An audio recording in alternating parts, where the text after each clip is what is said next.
Tengo el placer de presentarles a Haitham Abdelhalim. Él es profesor colaborador de pensamiento islámico en la Universidad de Deusto. Bienvenido, señor Abdelhalim, a Hora GMT. Hola, muchas gracias. Vamos a tratar de arrojar un poco de luz sobre lo que está ocurriendo en Siria en concreto. Vemos que Siria es un país con un sistema de partido único, el partido Ba'ath. ¿Qué anclaje tiene este partido en la sociedad y en la política sirias? Bueno, Ba'ath es una palabra árabe que significa literalmente algo así como resurrección o renacimiento. Es cierto, es el partido político que asumió el poder en Siria en 1963 y sigue gobernando en solitario hasta la actualidad. Este partido fue fundado en la década de los años 40, justo en aquel periodo de numerosas agitaciones y convulsiones políticas, intelectuales y culturales que sacudieron el mundo árabe como consecuencia del colonialismo. Dos fundadores de este partido, al-Ba'ath, uno de ellos, un dato me gustaría destacar, era un intelectual musulmán y el otro era un intelectual cristiano. Trabajaron para crear un proyecto político de carácter nacionalista, laico al mismo tiempo y socialista, de ideología socialista. Defendían que mediante este proyecto se podría librarse, emanciparse la sociedad árabe de las garras del dominio colonialista. Entonces, este partido tiene cierto arraigo en la sociedad siria. Como decía, es un partido de corte socialista y secular. Socialista, me gustaría destacar, pues que tiene sensibilidades con la mentalidad y la cultura árabe, es decir, ajustado ese socialismo a las singularidades y a las características de la sociedad árabe. ¿Cómo habría que entender esto de un partido socialista adaptado a las singularidades de una sociedad árabe? Sí, yo tenía entendido que principalmente lo que han hecho es tratar de aplicar una forma de economía planificada, centralizada y dirigida por el Estado. Sí, pues se inspiraba este partido, su doctrina, en las teorías socialistas y económicas del comunismo clásico, de la Unión Soviética y de Mao Zedong de China, aunque algunos componentes de estos sistemas y de esas doctrinas pues creían esos dos fundadores que no encajaban bien en la sociedad árabe. Componentes como por ejemplo el materialismo, componentes como por ejemplo el ateísmo, defendían que pues esto encajaría mal. Que habría que eliminar ese elemento, esos elementos de esas doctrinas políticas, porque se trataba al fin y al cabo de una sociedad pues donde la espiritualidad pues constituye un elemento configurador de la identidad colectiva de ese país, sea para los musulmanes o para los cristianos. Sí, esto me lleva a preguntarle, usted además parte de su formación académica se ha desarrollado en Siria, así que conoce esa sociedad. ¿Cuál es la vivencia del sirio medio de la religión? Sí, es cierto, yo estudié ahí en Siria, un país al que pues adoro realmente y guardo en la memoria pues un muy buen recuerdo. Ahí están mis profesores y mis profesoras de la Facultad de Psicología. Siria es un país étnica y confesionalmente muy complejo. Allí pues se habla de casi una veintena de confesiones religiosas y de grupos étnicos. Ese es un punto que enriquece la sociedad siria, pero al mismo tiempo, según se mire, puede considerarse como un punto que debilita esta sociedad a la hora de querer gestionar todos los derechos de todos estos colectivos de una manera equilibrada. Allí conviven, para que nos hagamos una idea, árabes suníes con kurdos suníes, con árabes y drusos, con cristianos ortodoxos, con cristianos árabes católicos, con turcomanos ortodoxos, con cristianos de habla arameo, etcétera, etcétera, etcétera. Una gran diversidad. Esto Una nos gran lleva diversidad. a mentar lo que ha dicho el presidente Bashar el-Assad después de todos estos tumultos, de la sangre que se ha vertido. Él ha dicho que es obra de una conspiración exterior que pretendería generar una fitna o cisma entre las taifas o las distintas partes, todos esos actores de la vida social, cultural y religiosa siria de la que nos acaba de hablar. ¿Cómo hay que entender esto que ha dicho Bashar el-Assad? Sí, bueno, fitna es una palabra que procede de los términos teológicos del Islam, que viene a significar algo así como instigación a la división y al cisma, tal y como acaba de señalar usted. Bashar el-Assad, yo creo que cuando citó este término, quiso recordar que Siria lleva a cabo políticas regionales contrarias a la agenda estadounidense y occidental en la zona.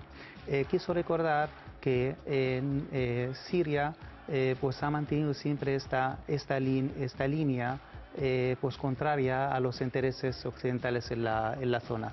Y por lo tanto, yo creo que consideraba que pues, cualquier apertura política podría ser explotada de una manera pues, demagógica por jugadores extranjeros para no solamente derrocar al régimen, sino también desfragmentar el país y desintegrarlo, tal como pasó en Irak. Y eso es lo que yo creo que Pero lo que quería. en Irak, de hecho, no ha ocurrido eso. Es cierto que hubo momentos bastante largos, incluso en el tiempo, desde que se invadiera Irak en el 2003, en los que se llegó a pensar que podía fragmentarse el país, pero de hecho no ha ocurrido. Sí, Irak, no ha habido una división del país por zonas, digamos, en el sentido de que se quedara un sujeto político para los suníes, otro sujeto político para los chiíes, que son mayoría, y los suníes también están concentrados. No ha ocurrido por ahora no, pero sin lugar a dudas la división en el país hoy en día es más acuciante que antes, y los colectivos, las comunidades diferentes que componen la sociedad iraquí también quizás pretenden en el futuro contar con sus propios territorios y sus propias regiones para desarrollar allí sus identidades o sus propios estados. Es decir, no está en sus mejores momentos Irak. ¿No considera que ese peligro haya fenecido, que aún existe? Yo creo que no, aún existe de esa separación, de esa división territorial de Irak. Volviendo a Siria, un país en el que no existe oposición, puesto que no está permitida, ¿quiénes han promovido estas manifestaciones en petición de reformas y libertades? Bueno, yo creo que hay cierta oposición en Siria.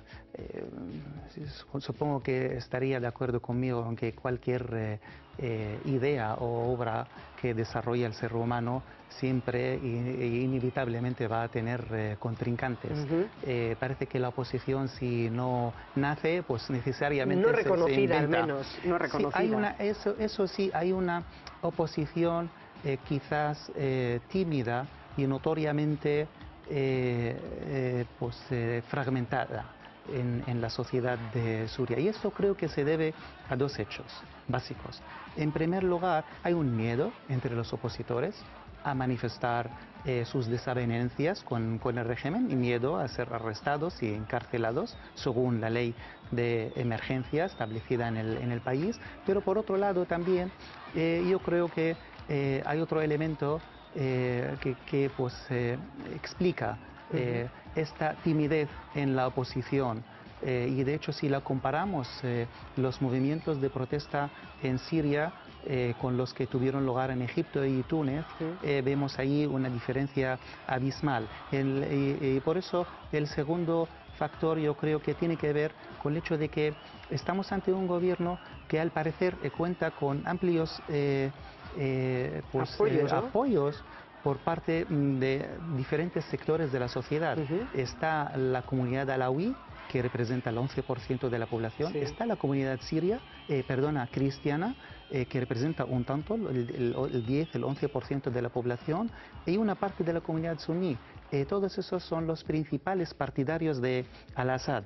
Ahora, estas manifestaciones de protesta y de revoluciones que sacudieron la sociedad árabe en este comienzo de año,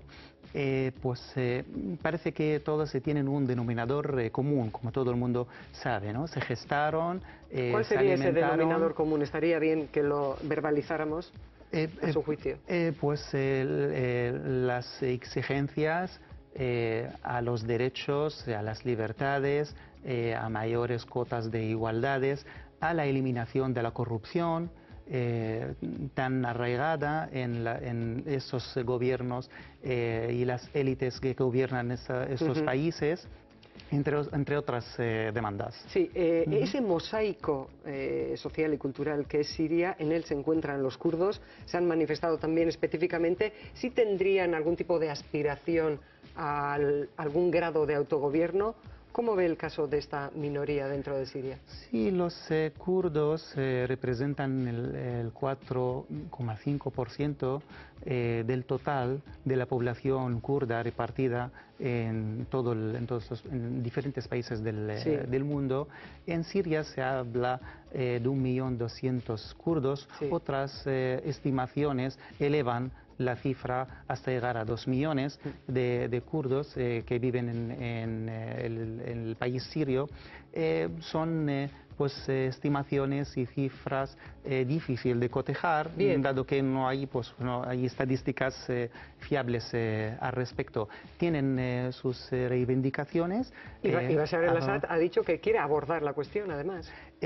Sí, y de hecho las últimas noticias que llegaron justo hoy de allí, de Siria, afirman que cargos de alto rango del nuevo gobierno sirio se han puesto en contacto con los representantes y los notables de la comunidad kurda para llegar a soluciones consensuadas y responder a sus demandas. Esas demandas es un matiz a resaltar. No reclaman una separación o una autonomía ni un sistema federal, sino el acceso a los derechos de la ciudadanía siria y reconozca la identidad un poco, ¿no? Kurda. Habría muchísimos otros temas que tocar, pero no quisiera terminar esta entrevista sin abordar dos cuestiones brevemente. Siria está técnicamente en guerra con Israel. Un hipotético cambio de régimen en Damasco, ¿qué consecuencias entrañaría para la región? Sí, hasta ¿perjudicaría o beneficiaría a Israel, a los gobiernos israelíes? El panorama está por hoy ensombrecido, ¿no? El enigma famoso de Damasco aún no se ha resuelto. Esto va a depender, para responder a su pregunta, del perfil del gobierno, de las figuras que van a ocupar el poder en el futuro y de su vínculo con Estados Unidos. Y por lo tanto yo creo que entre Siria e Israel hay que recordar que hay un territorio sirio que sigue estando ocupado por Israel.